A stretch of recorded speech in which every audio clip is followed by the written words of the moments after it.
주간 꿀에! 바르셀로나가 또다시 승리를 거뒀습니다. 한국 시간으로 월요일 새벽에 바르셀로나는 라리가 29라운드 아틀레티코 마드리드 원정 경기를 펼쳤는데요. 레반도프스키의 한 골 2개의 도움을 앞세워서 3대 0으로 승리를 거뒀습니다. 이 승리로 바르셀로나는 최근 공식 경기 3연승, 최근 공식 10경기 무패를 기록하면서 강인함을 되찾은 모습입니다. 사실 이 경기는 양팀 모두에게 굉장히 힘든 경기였고 중요한 경기였습니다. 아틀레티코 마드리드나 바르셀로나나 주중에 챔피언스리그 16강 2차전을 치렀고요. 양팀 모두 8강 진출에 성공을 했습니다. 다만 아틀레티코 마드리드는 인테르를 상대로 승부차기까지 가는 접전 끝에 승리를 거뒀기 때문에 체력적인 부담이 있는 상태였고요. 반면에 바르셀로나 같은 경우에는 나폴리에게 3대1로 승리를 거두긴 했지만 부상 선수가 너무나 많은 상태였죠. 그 가운데 양팀 모두 승점이 절실한 상황이었습니다. 아틀레티코 마드리드는 빌바오가 알라베스에게 승리를 거두면서 라리가 4위에서 5위로 내려온 상태고요. 바르셀로나는 2위 지로나가 헤타페에게 패배를 했기 때문에 2위를 탈환할 수 있는 상황이었습니다. 그렇기 때문에 양팀 모두 이 경기가 매우 중요했죠. 그리고 마지막에 우승팀은 바르셀로나였습니다. 자, 그러면 아틀레티코 마드리드와 바르셀로나의 경기 한번 세밀하게 살펴보도록 하겠습니다. 함께 가시죠. 렛츠고! 아틀레티코와 바르셀로나는 라리가 29라운드에서 맞대결을 펼쳤습니다. 양팀 모두 많이 지쳐있는 상태에서 중요한 맞대결을 펼치게 됐는데 아틀레티코 마드리드는 이 경기 전에 올 시즌 라리가 홈에서 패배가 없었죠. 말 그대로 홈에서 막강한 모습을 보여줬고요. 반면에 바르셀로나도 이 경기 전에 이번 시즌 라리가 원정 경기에서 패배가 없었습니다. 물론 바르셀로나 같은 경우에는 원정에서 무승부가 많았다 할지라도 끈끈한 경기력을 보여주면서 패배를 허용하진 않았죠. 반면에 아틀레티코 마드리드는 홈에서 공식 경기를 따져봤을 때 레알 마드리드를 잡았고요. 그리고 인테르를 잡았습니다. 강팀을 상대로도 홈에서 강인한 모습을 보여줬기 때문에 바르셀로나를 상대로도 제 힘을 발휘할 가능성이 있었죠. 다만 아틀레티코 마드리드는 주중에 인테르하고의 챔피언스리그 16강 2차전에서 승부차기까지 소화를 했기 때문에 체력적인 부담이 따를 수밖에 없었습니다. 결국 시메오네 감독은 이 경기 전반전에 선제골을 놓고자 노력할 수밖에 없는 상황이었고요. 바르셀로나 입장에서도 이 경기는 조심스럽게 접근할 수밖에 없었습니다. 가비, 페드리, 더용, 발데, 페란 등은 여전히 부상으로 출전할 수가 없는 상황이었는데 칸셀루가 근육 부상인가 개인적인 사정인가 그러면서 이 경기에서 제외가 됐고요. 그리고 경기 직전에 텐센이 아킬레스건에 통증을 느끼면서 선발 명단에 있다가 제외가 됐습니다. 그러다 보니까 전력 누수가 매우 큰 상황이었고 결국 바르셀로나는 아틀레티코 마드리드를 상대로 원정 경기를 펼치지만 제 힘을 발휘할 가능성이 좀 희박한 상황이었어요. 그럼에도 불구하고 이 경기는 바르셀로나가 3대 0으로 승리를 거둡니다. 경기 초반에 아틀레티코 마드리드가 강한 압박을 통해서 주도권을 잡아나갔고요. 바리오스라든가 모라타에게 득점 기회가 있었는데 결정력을 보여주지 못했거든요. 그런 가운데 바르셀로나는 짧은 패스에 의한 공격 전개가 상대 압박에 막히니까 롱패스를 이용하는 모습이 나오기 시작했고요. 그 가운데 긴도안의 전진 패스, 레반도프스키의 컷백, 그리고 펠리스의 마무리가 터지면서 전반 38분에 선제골을 기록하게 됩니다. 주앙 페리스 같은 경우에는 아틀레티코 마드리드에서 바르셀로나로 임대 와서 뛰고 있는데요. 전반기 양팀의 대결에서도 결승골을 넣었고 이 경기에서도 결승골을 넣었습니다. 결국은 바르셀로나가 전반전을 1대 0으로 마감하는 데 성공을 하죠. 그러니까 아틀레티코 마드리드의 시메오네 감독은 후반전 들어서 그리즈만과 데파이를 투입하면서 공격력을 더 강화시키고자 노력을 했습니다. 특히 최전방의 득점력을 높이고자 노력했던 것 같아요. 그러나 골을 넣은 쪽은 바르셀로나였습니다. 후반 2분에 레반도프스키가 공간 쪽으로 볼을 쳐놓고 터닝 슈팅을 하면서 환상적인 슈팅이었죠. 그러면서 스코어를 2대 0으로 만듭니다. 아틀레티코 마드리드 입장에서는 0대 2가 됐기 때문에 조금 더 급해지는 상황이 있었고요. 시메오네 감독 입장에서는 코케와 아겔 코레아를 투입하면서 더욱더 공격적으로 경기에 임하는 모습이 있었어요. 3백에서 4백으로 바꾸는 모습까지 나왔거든요. 그럼에도 골을 넣은 쪽은 또 바르셀로나였습니다. 후반 20분에 레반도프스키가 오른쪽 하프 스페이스에서 크로스를 올리고 중앙에 있었던 페르민이 헤더로서 마무리 짓는 모습이 있었죠. 결국 이 경기는 바르셀로나의 3대0 승리로 마감이 됩니다. 솔직히 아틀레티코 마드리드 입장에서는 굉장히 아쉬운 경기였습니다. 주중에 인테르를 상대로 에너지 소모가 너무 컸어요. 그러다 보니까 그 경기에서 코케가 17km를 뛰었고요. 그리즈만이 부상에서 복귀하자마자 많은 시간을 뛰었거든요. 결국 이 두 선수는 바르셀로나전 선발 명단에서 제외가 됐죠. 이 경기는 3-4-3 포메이션으로 나왔는데 로드리고 리케메의 속도를 어떻게 해서든 이용할 생각이었고 미드필드진에 바리오스하고 로드리고 데폴 그리고 오른쪽 측면에 마르코스 요렌테긴 하지만 마르코스 요렌테도 중앙 쪽에서 압박을 많이 했다는 사실을 생각했을 때 오히려 아틀레티코 마드리드는 중앙의 에너지 레벨이라든가 기동력이 조금 더 올라갈 수 있는 상황이었단 말이죠. 그리고 바르셀로나 같은 경우에는 텐센이 몸 상태가 안 좋아서 페르민이 나왔기 때문에 페르민이 공격적인 롤을 소화하고 세르지 로베르토하고 긴도안이 뒤쪽에서 1차 빌드업에 관여하는 모습이 있는데 이 두 선수는 역시 기동력이라든가 스피드가 떨어지잖아요. 그렇기 때문에 중원 싸움에서 아틀레티코 마드리드가 경기 초반에 우위를 가져가는 모습이 나왔거든요. 그런데 득점 기회를 골로 연결을 못 시킨 거야. 테오 슈타인거 골키퍼가 워낙에 좋은 선방을 많이 보여주기도 했지만 그렇다 할지라도 아틀레티코 마드리드가 골을 넣을 수 있는 기회는 분명히 있었거든요. 하지만 골을 넣지 못했다는 거죠. XG값 보면은 0.81이었습니다. 바르셀로나가 1.47이었으니까 바르셀로나가 XG값보다는 많은 골을 넣은 셈이 됩니다. 점유율은 아틀레티코 마드리드가 41%, 바르셀로나가 59%였고요. 슈팅은 아틀레티코 마드리드가 더 많았지만은 아틀레티코 마드리드는 박스 바깥쪽에서 중거리 슈팅이 많은 편이었거든요. 그러다 보니까 슈팅의 정확도가 좀 떨어지는 모습이 나왔습니다. 반면에 바르셀로나는 박스 안쪽에서 슈팅이 많다 보니까 9개의 슈팅 중에서 5개나 유효 슈팅을 기록했죠. 바르셀로나 입장에서 전체적으로 돌아봤을 때 경기 내용도 경기 결과도 만족스럽습니다. 경기 초반은 15분에서 20분 사이는 주도권을 내주면서 어려운 경기를 펼쳤지만 그 이후로는 바르셀로나가 경기를 주도했다고 봐도 무방하고요. 무엇보다도 순간순간 터지는 골들이 흐름을 가져오는데 좋은 역할을 했습니다. 바르셀로나가 이 경기에서 승리를 거두면서 아틀레티코 마드리드를 상대로 5연승을 기록하게 됐고요. 그리고 지로나가 헤타페전에서 패배했기 때문에 지로나를 리그 3위로 내리고 2위로 올라갔습니다. 바르셀로나와 지로나의 승점 차는 2점이 되는 거죠. 바르셀로나는 최근 공식 10경기에서 7승 3무를 기록하면서 무패 가도를 달리고 있어요. 바르셀로나가 비아레알전에게 대패를 당한 다음에 차비 감독이 이번 시즌까지만 바르셀로나를 이끌겠다고 얘기했는데 그 발언이 응급조치가 된 것 같아요. 그러면서 바르셀로나가 힘을 되찾아 나가는 그런 모습이 나왔다고 봐도 무방합니다. 자, 그리고 바르셀로나가 이번 시즌 라리가 원정에서 8승 6무로 패배가 없습니다. 원정에서 무패 가드로 계속해서 달려나가는데 홈에서의 3패, 그게 좀 아쉽죠? 레알 마드리드, 지로나, 비아레알에게 패배한 게 좀 아쉽긴 한데요. 그렇다 할지라도 원정에서는 끈끈한 모습을 보여주고 있습니다. 자, 그러면 바르셀로나의 전술도 한번 살펴볼까요? 바르셀로나는 4-3-3 포메이션으로 나오긴 했지만은 이 경기가 원정 경기고 아틀레티코 마드리드가 워낙에 홈에서 강하기 때문에 세르지 로베르토하고 긴도안이 공수 연결하는 데 초점을 많이 맞췄습니다. 제가 여러 번 말씀드렸지만 바르셀로나는 4-3-3으로 나오지만 수비 시에는 4-4-2 형태가 되고요. 공격 시에는 3-2-5 형태가 됩니다. 워밍업 중에 텐센이 아킬레스건의 통증을 느끼면서 선발 명단에서 제외가 되고 페르민이 나왔는데요. 사실은 페르민 자리에 긴도안이 들어가고 세르지 로베르토하고 텐센을 뒤쪽에 세울 생각이었었는데 결국은 텐센이 못 나오면서 페르민이 선발 출전했기 때문에 페르민이 공격적인 롤을 좀 소화를 하고 긴도안과 세르지 로베르토가 공수 연결고리 역할을 했습니다.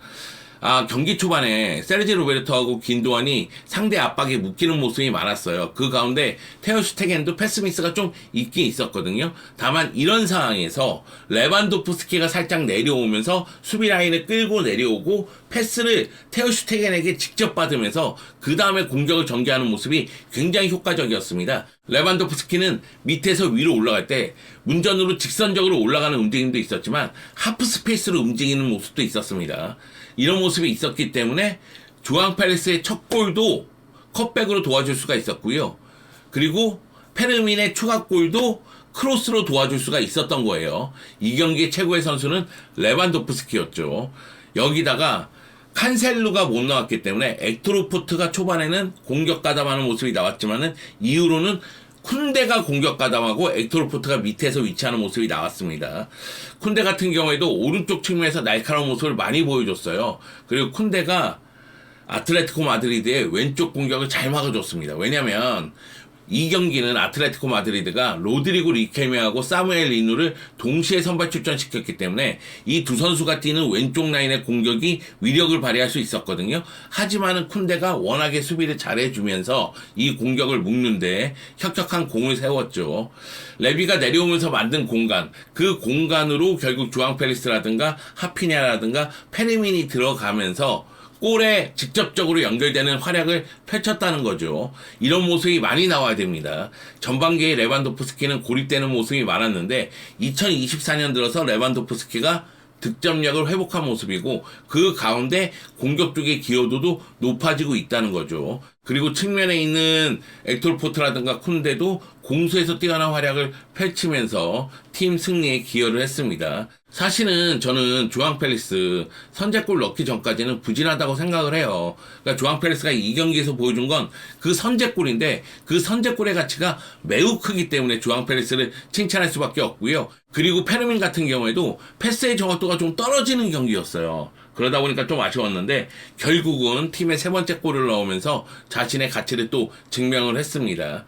전체적으로 봤을 때 이 경기는 바르셀로나 입장에서는 굉장히 만족스러운 경기예요. 레반도프스키가 골과 연결되는 활약을 계속해서 펼쳐줬고 펠릭스도 골을 넣고 페르민도 골을 넣으면서 이 선에서의 득점력도 뛰어나다는 사실을 다시 한번 보여줬으니까요. 그리고 무실점을 기록했잖아요. 쿠바르시 잘하대, 아라우오 잘하대. 아라우오는 모라타를 꽁꽁 묶는 피지컬적인 단단함을 보여줬고 쿠바르시는 공간 커버 그리고 넓은 시야를 바탕으로 한 정확한 패스, 빌드업에 관여하는 모습을 보여줬습니다. 기분이 좋네요. 기분이 좋아요. 워낙에 잘한 선수들이 많으니까 많이 칭찬하게 되고 그러다 보니 제가 더 기분이 좋습니다. 차비 감독의 인터뷰를 볼까요? 이상적인 경기였다. 이 경기는 아틀레티코 마드리드 원정 경기임에도 불구하고 3대0으로 승리를 거뒀으니까요. 당연히 만족스럽겠죠. 우리의 포지션 게임은 완벽하게 풀렸고 수비진은 그들이 많은 것을 만들어내지 못하게 했다. 수비 쪽에서의 힘이 단단했다는 이야기입니다. 최고는 아니더라도 이번 시즌 최고의 경기력 중 하나였다. 이렇게 얘기하면서 이 경기는 굉장히 좋았다. 만족감을 표했습니다. 지금은 꿈을 꿀 때다. 우리는 올 시즌 최고의 컨디션을 유지하고 있다. 이것이 바로 바르셀로나의 DNA다. 이렇게 얘기했는데 바르셀로나가 챔피언스 리그 무대에서 8강에 진출했어도 우승할 확률이 높지 않다는 이야기를 듣고 있고 그리고 바르셀로나가 이 경기에서 승리를 거뒀어도 라리가에서 1위를 달리고 있는 레알 마드리드하고는 승점 8점 차거든요. 그럼에도 불구하고 차비 감독은 선수들이 야망을 갖기를 원하는 거죠. 꿈을 꾸길 원하는 겁니다. 대역전극을 펼치길 원하는 거죠. 그렇기 때문에 지금 컨디션을 유지하는 게 중요하다. 계속해서 경기를 지배하면서 이겨나가는 것이 어쩌면 바르셀로나의 DNA가 아닌가 싶습니다. 아쉬운 점이 있다면 차비 감독이 이 경기에서 퇴장을 당했죠. 첫 번째 옐로 카드는 주심에게 항의하다가 두 번째 옐로 카드는 대기심에게 제스처를 뭔가 취하다가 받게 되면서 결국 퇴장을 당했습니다. 이 경기의 MVP는 누가 뭐라고 해도 레반도프스키예요. 레반도프스키 잘하대. 그래 이렇게 잘하는 애였어. 레반도프스키가 90분 출전해서 한 골 2개 이동을 기록했는데 주앙 펠리스 골, 그 컵백 거의 밥상 차려준 겁니다. 그러니까 주앙 펠리스가 발만 갖다 대서 골을 넣었거든요. 페르민의 추가골도 마찬가지예요. 레반도프스키는 정확한 크로스를 올려줬고요. 페르민은 헤더로서 마무리 지었습니다. 그리고 레반도프스키의 골도 대단했죠. 공간에 대한 이해력이 정말 뛰어난 것 같아요. 공간 쪽을 한번 쳐놓고 그 다음에 바로 반박자 빠른 슈팅, 터닝 슈팅을 하면서 골을 기록했기 때문에 슈팅의 코스도 좋았고 강도도 좋았기 때문에 상대 골키퍼인 얀 오블락이 막지를 못했습니다. 막을 수가 없죠. 자, 이 경기에서 슈팅 3회, 유효 슈팅 1회고요. 그 유효 슈팅이 골로 연결이 된 거죠. 물론 패스 성공률이 엄청 높다고 보기는 어려워요. 아틀레티코 마드리드의 수비수들이 레반도프스키를 계속해서 경계하고 견제했기 때문에 패스의 성공률은 많이 떨어졌습니다. 21회 패스에서 10번밖에 성공시키지 못했으니까요. 근데 이 10번의 패스 중에 키패스가 3회나 있다는 것이 중요합니다. 그만큼 공격 쪽에서 레반도프스키가 도미 역할을 톡톡히 했습니다. 레반도프스키가 이번 시즌 공식 39경기에서 20골 9개의 도움을 기록했습니다. 벌써 이제 20골이 된 거죠. 그리고 이번 시즌 라리가에서는 27경기 출전해서 13골 8개의 도움을 기록하고 있는데요. 레반도프스키가 골을 넣기 시작한다면 피치치 경쟁은 더욱더 뜨거워질 것으로 보입니다. 현재 득점 1위는 레알 마드리드의 주드 벨링엄인데 16골을 넣고 있고요. 득점 2위는 15골을 넣고 있는 헤타페의 보르아 마요랄과 그리고 오사수나의 안테 부디미르입니다. 그리고 득점 4위가 지로나의 노브비크, 아틀레티코 마드리드의 모라타죠. 14골씩을 넣고 있는데 레반도프스키가 지금 13골을 넣고 있으니까 3골 차면 언제든지 추격이 가능하니까요. 레반도프스키도 또다시 피치치를 향해서 전진해 나갈 것으로 보입니다. 일단 올 시즌 라리가에서 공격 포인트가 가장 많은 선수니까 눈에 들어오죠. 13골 8개의 도움이면 레반도프스키는 거의 무결점 같아요. 골도 많이 넣고 도움도 많이 기록하고 있고 공격 쪽에서 선봉장 역할도 하고 있고 정말 해주는 역할이 많은 것으로 보입니다. 그리고 이 얘기는 해야 되겠어요. 이 경기 보면서 라마시아 출신들 젊은 선수들 너무 잘한다는 생각이 들었었거든요. 이 경기에서 뛴 라마시아 출신 선수들은 약 7명 정도 되죠. 세르지 로베르토가 선발 출전했고 오리올 로메오도 교체 출전했으니까요. 하지만 라마시아 출신 어린 선수들 이야기를 좀 해야 될 것 같아서, 그리고 이 선수들은 다 칭찬받아 마땅합니다. 파우 쿠바르시, 와 너무 잘해. 정말 바르셀로나가 원하는 딱 센터백 유형이야. 이 어린 나이에 공간에 대한 이해력, 넓은 시야, 정확한 패스, 몸싸움 뛰어나죠? 수비 집중력 갖고 있죠? 벌써 수비의 중심으로 올라섰습니다. 쿠바르시하고 아라오가 조합으로 나올 때가 가장 안정감이 높은 것 같아요. 그래서 쿠바르시 활약 보는 재미가 있습니다. 그리고 칸셀루가 이 경기에서 못 나왔기 때문에 왼쪽 풀백으로 나온 엑토르 포테 활약도 눈에 들어왔습니다. 물론 엑토르 포테가 화려한 유형의 풀백은 아니에요. 그런데 엑토르 포테는 양발을 다 사용할 수가 있고요. 주발은 오른발이라고 알려져 있지만, 그리고 좌우에서 다 뛸 수가 있습니다. 원래는 라이트백인데 팀 사정상 레프트백으로 뛰고 있는 거죠.